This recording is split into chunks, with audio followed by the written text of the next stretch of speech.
जय हिंद दोस्तों। तो अब तक जब राजा ने कॉन्स्टिट्यूशन पर साइन कर दिया तो वहां से मैन और सिटीजन का एक राइट्स का डिक्लेरेशन निकला, जिसमें जो अधिकतर पॉलिटिकल राइट्स थे वो किन्हें मिला? हायर क्लासेस और वेल एजुकेटेड लोगों को ही मिला, यानी कि ज्यादा पैसे वाले लोगों को ही मिला। साथ ही साथ वोटिंग राइट्स की क्या एलिजिबिलिटी थी कि वोटिंग राइट्स सिर्फ उन्हें ही मिलेगा जो 25 साल के ऊपर हों, या 25 साल, कम से कम 25 साल के हों। साथ ही साथ वो मर्द होने चाहिए। और इन सबसे बढ़कर सबसे इम्पोर्टेंट पॉइंट था कि वो 3 दिन का वेजेस टैक्स के रूप में पे करना चाहिए, ठीक है? तभी उन्हें वोटिंग राइट्स मिलेगा। और अगर वो इलेक्टोरल बनना चाहते हैं तो वो मैक्सिमम टैक्स पेयर होने चाहिए, ठीक है? ओके। तो ये सब कुछ खामियां थी, यानी कि जो भी पॉलिटिकल राइट्स थे उसका उसका पूरा का पूरा फायदा, पूरा का पूरा कंजम्पशन कौन कर सकते थे? सिर्फ अमीर तबके के लोग ही कर सकते थे। इस बात को देखकर छोटे तबकों में जो थोड़े गरीब थे उनमें थोड़ा सा मतभेद आया। तो आइए हम लोग देखते हैं उसका उसका आगे चलकर क्या परिणाम हुआ। तो गाइस, आप सभी का स्वागत है।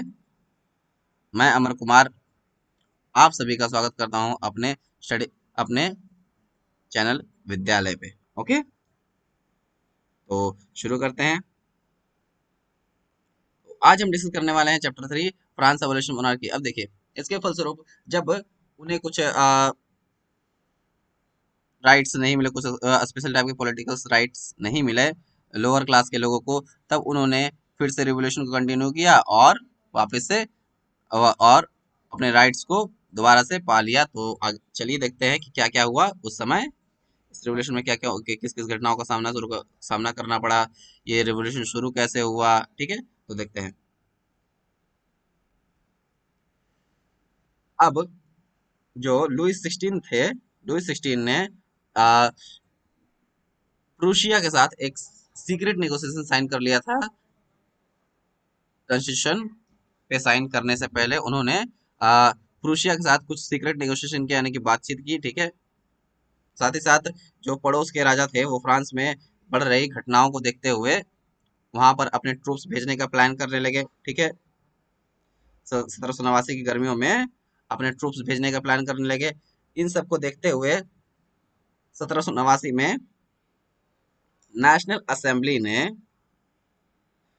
प्रूशिया और ऑस्ट्रेलिया ऑस्ट्रिया के अगेंस्ट वॉर वॉर का एक एग्रीमेंट साइन कर दिया, या एक मेमोरेंडम निकाल दिया, ठीक है?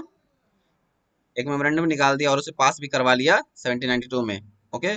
और जैसे ही मेमोरेंडम पास हुआ, पूरे देश के, पूरे फ्रांस के अलग अलग प्रोविंस से यंगस्टर मेन आने लगे, फ्रांस के आर्मी में पार्टिसिपेट करने लगे, ठीक है? और वहां पर वॉर में जाने लगे। अब देखिए, जब सारे के सारे मेन, अधिकतर मेंस जब वॉर में आ चुके हैं, तो अब घर पे तो कोई नहीं होगा, होगा औरतें होंगी, बुजुर्ग होंगे और बच्चे होंगे, ठीक है?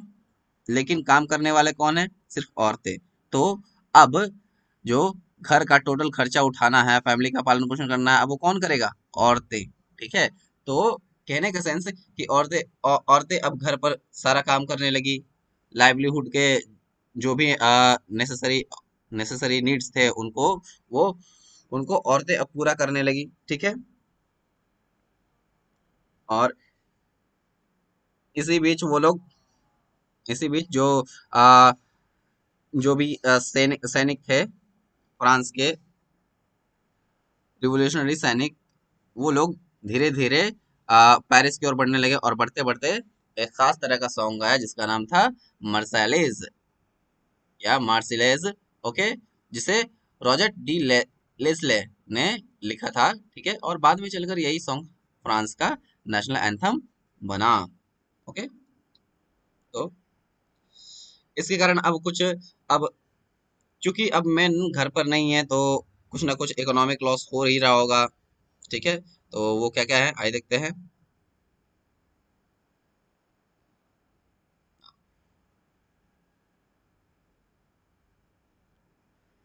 Impact of war on the ladies of France. The revolutionary wars brought losses and economic difficulties to the people. अब क्या हुआ कि लोगों को कई सारे लॉसेस झेलने पड़े, वॉर में कई लोगों की जान जाने लगी, और साथ ही साथ कुछ इकोनॉमिक डिफिकल्टीज भी झेलनी पड़ी। कैसे? अब जिन लोगों की जान जा रही थी उनके परिवार को देखने वाला कोई नहीं था, ठीक है, तो उनके परिवार को उन औरतों को ही चलाना था। ओके, और जो अभी भी युद्ध में लड़ रहे हैं वो अभी तक वापस आए नहीं है, तो उनके भी परिवार को औरतों को ही चलाना था, ठीक है। तो इस हिसाब से women were left to cope with the tasks of earning a living and looking after their families। यानी कि अब कमाने कमाने के लिए भी औरतें ही बची थी, और फैमिली की देखभाल करने के लिए भी वही थी, ठीक है। तो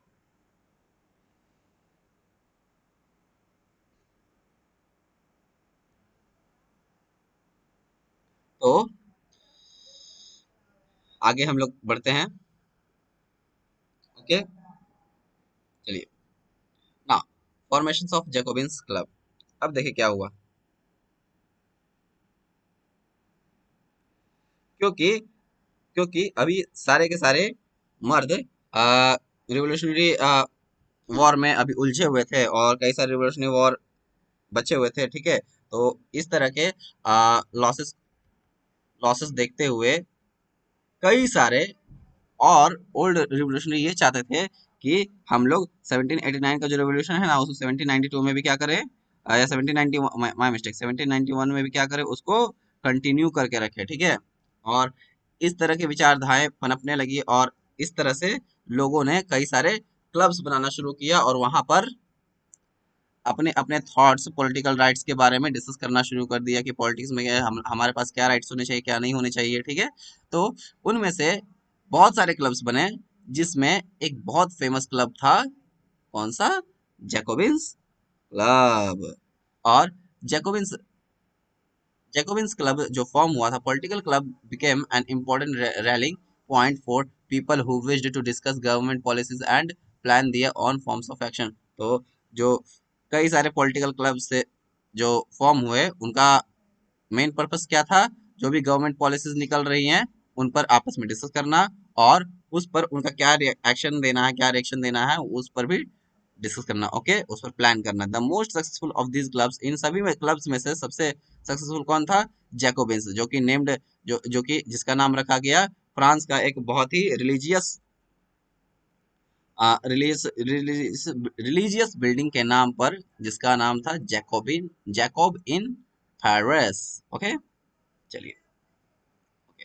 तो अब हम चलते हैं जैकोबिन क्लब्स के बारे में, कुछ कुछ पॉइंट्स, इम्पोर्टेंट फैक्ट्स जानते हैं, ठीक है। तो जैकोबिन क्लब ये less prosperous sections of society, मतलब कि इसके अंदर बहुत सारे वैसे लोग थे जो कि जो कि लो तबके के, सोसाइटी के लो तबके में से आते थे, ओके, जिनमें इंक्लूडेड थे small shopkeepers, artisans, okay, like shoe makers, pastry cooks, watch makers, printers, as well as servants and daily wage workers. यानी कि सारे के सारे लो तबके के लोग यहीं पर आते थे अपना डिस्कस करने के लिए जैकोबिन क्लब में, ओके। इसका जो लीडर थे वो थे मैक्सिमिलियन रॉबेस्पियर, ठीक है। इन सभी को लीड करने वाले कौन थे? Maximilian Robespierre, okay. A large group among the Jacobins decided to start wearing long striped trousers। अब देखिए, similar to those worn by dock workers। अब जो जैकोबिन क्लब के large group among the Jacobins, अब जैकोबिन्स में से एक बहुत बड़ा ग्रुप था, उसने क्या किया, एक लॉन्ग स्ट्रिप ट्राउजर, ट्राउजर मतलब पैजामा, एक लंबा स्ट्रिप टाइप का पैजामा उन लोगों ने पहनना शुरू किया, जो कि सिमिलर था डॉक वर्कर्स से। डॉक वर्कर्स मतलब कि जो नदी के किनारे, ये सॉरी, समंदर के किनारे काम करते हैं मजदूर लोग, वो लोग होते हैं डॉक वर्कर्स, ओके। माल को उतारना, फिर उसको चढ़ाना, माल मतलब गुड्स को, ठीक है। This was to set themselves apart from the fashionable sections of society, especially nobles who were knee breeches. अब इस तरह के कपड़े पहनने का सिर्फ एक ही उद्देश्य था, या एक ही एम था, कि अपने आप को फैशनेबल सोसाइटी के फैशनेबल सेक्शन, यानी कि जो हाई क्लास के लोग थे, उन सभी से अपने आप को अलग दिखाना, ठीक है। स्पेशली किन से? नोबेल से, स्पेशली किन से? नोबेल से, हु वोर न्यू नी ब्रेचेस, जो कि नी ब्रेचेस मतलब कि घुटने तक के कपड़े ही पहनते थे, घुटने तक के पैजामे पहनते थे। These Jacobins came to be known as the sansculottes, literally meaning those without knee breeches. अब इन जैकोबिन्स को अब सैंकुलोटस कहा जाने लगा, यानी कि वैसे लोग जो कि नी ब्रीचेस नहीं पहनते हैं। सैंसकुलोटस man sansculottes man wore in addition the red cap that symbolise liberty, और साथ ही साथ वो सिर्फ सैंसकुलोटस ही नहीं पहनते थे, ओके, बल्कि वो साथ साथ एक रेड कलर का टोपी लगाते थे, टोपी भी पहनते थे, जो कि उनको अधिकार नहीं था लेकिन फिर वो पहनते थे। किस लिए? ये सिंबलाइज करने के लिए, लिबर्टी को सिंबलाइज करने के लिए, ये कहने के लिए कि हम स्वतंत्र हैं, वी आर फ्री। ओके, देखिए ये रहा फिगर, ठीक है, ये हमारे जैकोबिन, सॉरी माय मिस्टेक, ये हमारे जैकोबिन और ये है हमारे नोबेल्स या हाई सोसाइटी के लोग, ठीक है। ये लोग कहाँ तक पहने हुए हैं? ये लोग घुटने तक पहने हुए हैं, ठीक है, जबकि ये पूरा का पूरा पैजामा पहने हुआ स्ट्रिप्ड, ठीक है, और साथ ही साथ एक टोपी भी लगाया हुआ, ओके। चलिए आगे देखते हैं। Revolution of 1792। अब रिवोल्यूशन हुआ हमारा 1792 का, ठीक है। Now, in the summer of 1792, the Jacobins planned an insurrection of a large number of Parisians who were angered by the short supplies and high prices of food. अब summer 1792 में जो Jacobins है ना, उन्होंने एक स्ट्रैटेजी तैयार की, ठीक है, एक स्ट्रैटेजी तैयार की कि इस बात कि सप्लाईज फूड का कम हो रहा है, साथ ही साथ उसके प्राइसेस भी बढ़े हुए हैं। इस बात पर जो पेरिसियंस थे, जो कि बहुत ज्यादा गुस्से गुस्से थे, पेरिसियंस मतलब कि पेरिस के लोग थे, उन सभी को इकट्ठा किया और उन सबसे डिस्कस करना शुरू किया, और साथ ही साथ एक कंक्लूजन पर निकले। ऑन द मॉर्निंग ऑफ अगस्त 10 अगस्त 1792 को उन्होंने क्या किया, ट्यूलरीज नाम का एक पैलेस था, उसको क्या कर दिया, ध्वस्त कर दिया, ठीक है। साथ ही साथ वहाँ किंग का जो गार्ड था, उसको भी मैसेक्रेड मतलब कि खत्म कर दिया, मार दिया गया, ठीक है। And held the king himself as hostage for several hours, और किंग को खुद होस्टेज के रूप में रखा गया, ठीक है, कई घंटों तक। Later the assembly voted to imprison the royal family. उसके बाद असेंबली ने क्या किया, असेंबली ने उन सभी के परिवार को यानी कि रॉयल फैमिली को जेल में डालने का आदेश पारित कर दिया, ठीक है। और तब फिर से इलेक्शन हुए, और अब नए इलेक्शन होने के बाद जो भी मैन होंगे 21 साल से ऊपर, या 21, कम से कम 21 साल के होंगे, ठीक है, चाहे उनके पास वेल्थ हो यानी कि अमीर हो या ना हो, ठीक है, उन्हें वोट देने का अधिकार होगा। फिर से जो भी मेन, सारे के सारे main, not women, okay. The newly elected assembly was called convention, और अब नए असेंबली को क्या नाम दिया गया, कन्वेंशन, ओके। अब देखिए, ठीक है, ओके, चलिए कन्वेंशन बन गया। अब 21 सितंबर 1792 it abolished the monarchy and declared France a republic।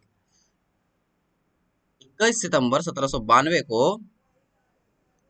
Convention ने या जैकोबिन क्लब ने क्या किया, मोनार्की को पूरी तरह से खत्म कर दिया और फ्रांस को रिपब्लिक घोषित कर दिया गया। There is no hereditary monarchy, अब यहाँ पर कोई भी हेरिडेटरी मोनार्की नहीं रहेगा, यानी कि राजा का बेटा ही राजा बनेगा, ये कोई जरूरी नहीं रहेगा। नाउ लुई 16 को क्या कर दिया गया, डेथ, देशद्रोह के अपराध में उसे मौत की सजा सुनाई गई, ठीक है। और 21 जनवरी 1793 को he was executed publicly at the place de la Concorde. ये प्लेस आप लोग याद रखिएगा, और साथ ही साथ ये डेट, हालांकि ये प्लेस याद रखिए, ये ज्यादा जरूरी है। ऑन 21 जनवरी 1793 21 जनवरी 1793 को डेल ला कॉन्कॉर्डे जगह पर पब्लिकली उसको फांसी पर लटका दिया गया, ठीक है। या बस मौत की सजा सुनाई गई, तो वो तो उसकी मौत दी गई। और क्वीन मैरी एंटोनेटी के साथ भी कुछ समय बाद यही किया गया। ओके, तो आगे हम लोग पढ़ेंगे रेन ऑफ टेरर, ठीक है। आगे चलकर क्या क्या हुआ क्या नहीं हुआ, ठीक है। तो till then, stay studying and please subscribe my channel and like this video and share this video. Thank you guys. We need your support. Have a good day.